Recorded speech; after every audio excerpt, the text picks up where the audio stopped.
So I've got some questions for you. I'm going to launch into the first one here. A parent wrote in and said, I need a game plan.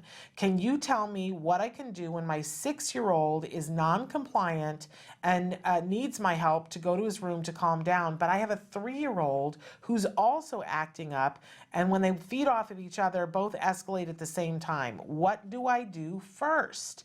Also, when my 6-year-old is in his room, should I have a list of activities he can follow to calm down while I deal with my 3-year-old? And she's got 3 question marks there. She goes on to say, I was thinking he can do reading and coloring, relaxing activities to help him self-regulate. This happens a lot and is very hard for me to calm myself. And she said, thank you so much for answering her question. So Carolyn, this is like it, right? This is the heart of all of it for parents, is that, like, there can be an intervention and we can even have ideas about what to do, but real life is interceding while you're trying to do something. So she's got a 6-year-old who needs to calm down and a 3-year-old who's freaking out, and then she starts to freak out between them. What you got in your bag of tricks for her? Well, there is a lot going on in this scenario, and I think you're really smart to think about what your game plan should be. And what you call a game plan, I would call a behavior intervention plan. In an ABA program, your supervisor would create a behavior intervention plan that you could follow in situations like these. And the point of a good behavior intervention plan is to help the behavior occur less frequently, but also to give you a roadmap of how to teach the skills that will make the behavior unnecessary eventually, and what to do when the behavior does occur. And the first thing when we create these behavior intervention plans is we try to figure out why your child does the things he does. What is the function of that behavior? And of course, I don't know this child, and so everything I say here is just hypothetical based on what you've told me. But in this case, when you say that your child is first non-compliant and then escalates when his sibling joins in, I think that non-compliance is often maintained by escape, which means he just doesn't want to do what you've asked him to do. And then it's possible that there's a big attention function too, that once he becomes non-compliant, he's kind of maybe enjoying the attention he's getting, not only from his brother, but also from you. So it makes a really tricky situation, as you know. So once we've identified the function of the behavior, we want to identify what we would rather have your child do that would serve the same purpose for him. So screaming and acting out obviously is not acceptable, but what can your child do to escape what you've asked him to do, or to get help to make something easier or less aversive to him? So it doesn't mean that he's getting out of everything you want him to do, but it can help him to de-escalate the situation.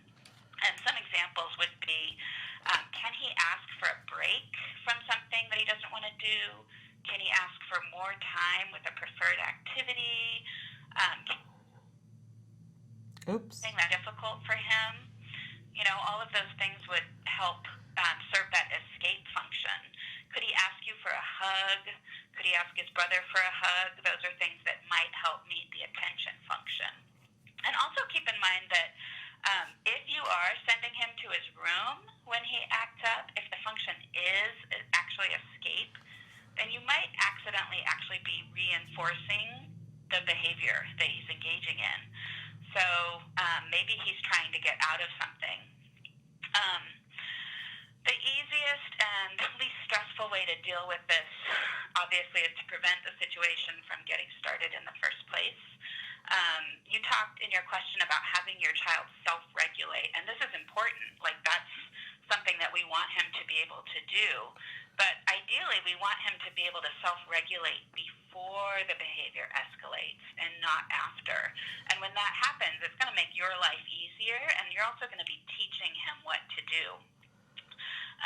So in the behavior intervention plan, we're going to have 3 parts. And the first part are the antecedent interventions. And these are things that are in place all the time before behavior occurs.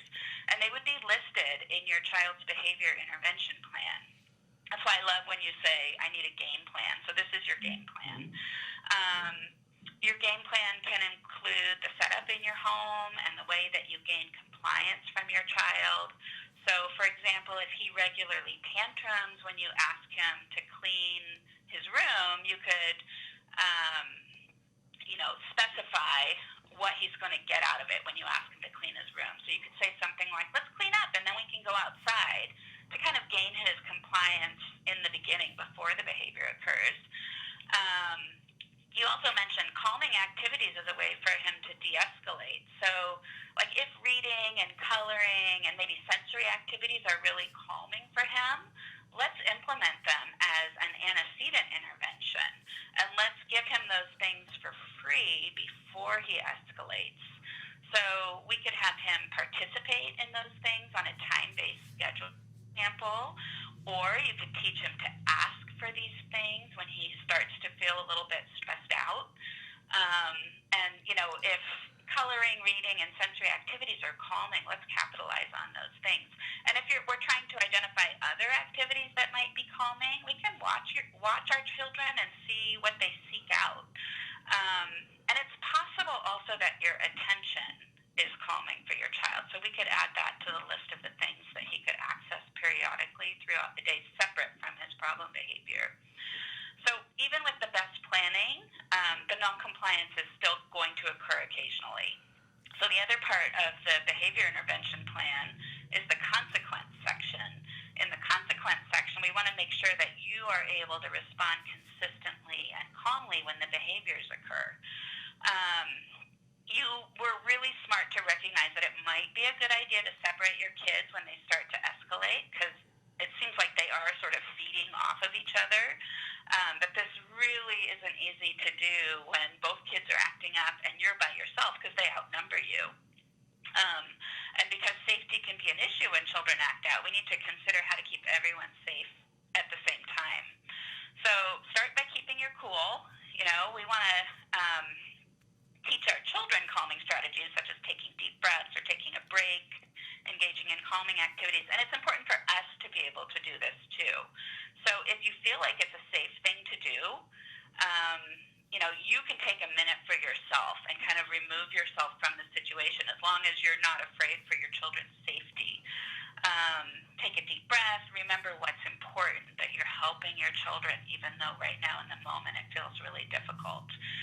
The other, as soon as the noncompliance occurs, it's really important just to follow through with as little drama as possible. So if you have an expectation for your child and he doesn't first ask you for a help or break or a postponement of that task, you're going to want to follow through as gently and calmly as possible.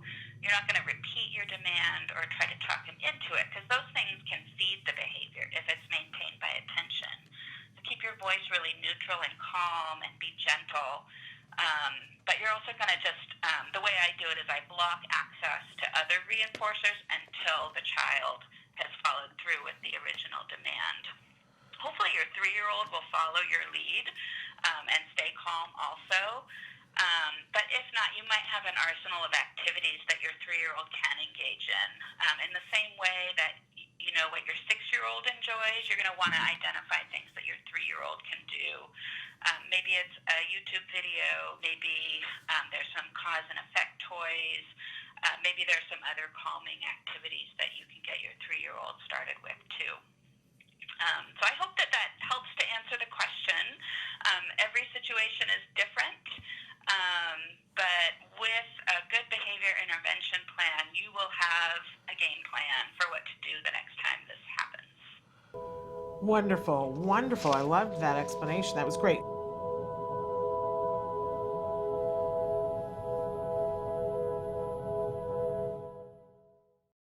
Hey, thanks for watching Autism Live. To subscribe, click here. And if you'd like to check out some more of our videos, click here.